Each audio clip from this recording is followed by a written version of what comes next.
Once upon a time, in a quiet village at the edge of an ancient forest, there lived a girl known as Red Riding Hood. Her name came from the deep crimson cloak she always wore, a gift from her grandmother. The villagers admired her bravery, for she often ventured into the forest to bring food and care to her elderly grandmother, who lived far beyond the safety of the village. But the forest was not a place of fairy tales. It was a realm of shadows and predators, where the trees seemed alive, and the wolves were not the only things that hunted. Red had been warned countless times to never stray from the path, but she never truly understood why, until that fateful night. The moon hung low in the sky, casting an unnatural red glow over the forest. Red's mother handed her the usual basket of bread, cheese, and herbal tea, her hands trembling slightly. "Stay on the path," her mother warned, her voice low and urgent. "And if you hear anything, run." Red smiled and kissed her mother's cheek, dismissing the fear in her eyes. She wrapped her cloak tightly around her and set off into the woods, her footsteps light on the well-worn trail. The forest was different that night. The usual sounds of chirping birds and rustling leaves were gone, replaced by an oppressive silence. The trees loomed higher, their gnarled branches stretching across the path like skeletal fingers. As Red walked, a voice drifted through the air, low, smooth, and unsettlingly close. "Good evening, little one. What brings you into the woods so late?"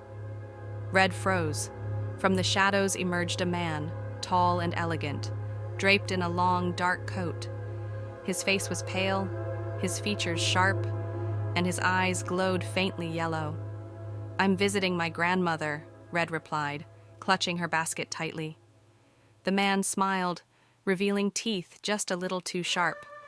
"How noble of you, but these woods can be treacherous." Red took a step back. "I'll be fine. I've walked this path many times."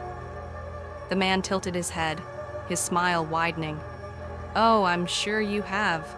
But even the most familiar paths can lead to darkness if you stray too far."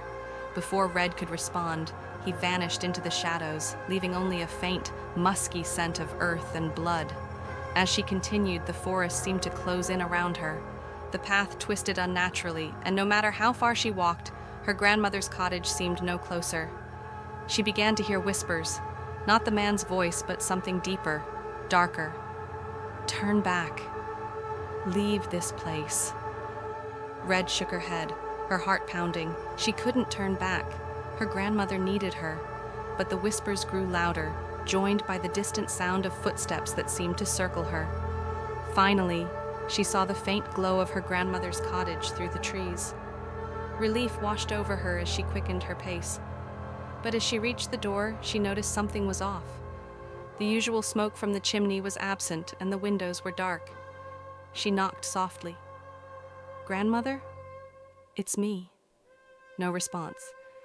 Red pushed the door open, the old wood creaking loudly. The interior was cold and dark, the fireplace long extinguished. Her grandmother's bed was empty, the covers neatly tucked as if no one had been there in days. "Grandmother?" Red called, her voice trembling. A low growl echoed from the shadows. She spun around, and there he was, the man from the forest. Only now his form was changing. His pale skin stretched and tore, revealing dark fur beneath. His eyes burned bright yellow, and his teeth elongated into jagged fangs. "Didn't your mother ever warn you about wolves?" he snarled, his voice a guttural echo.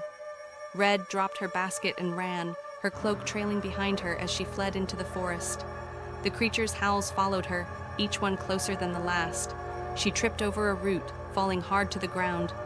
As she scrambled to her feet, she realized the path had disappeared entirely. She was surrounded by darkness, the trees pressing in on her. The whispers returned, louder and more desperate. "He's coming. You cannot escape." The wolf emerged from the shadows, his towering form blocking any chance of escape. Red backed away, but there was nowhere to go. "Please," she begged, tears streaming down her face. "Don't!" The wolf lunged, and the screen cuts to black as her scream echoes through the forest.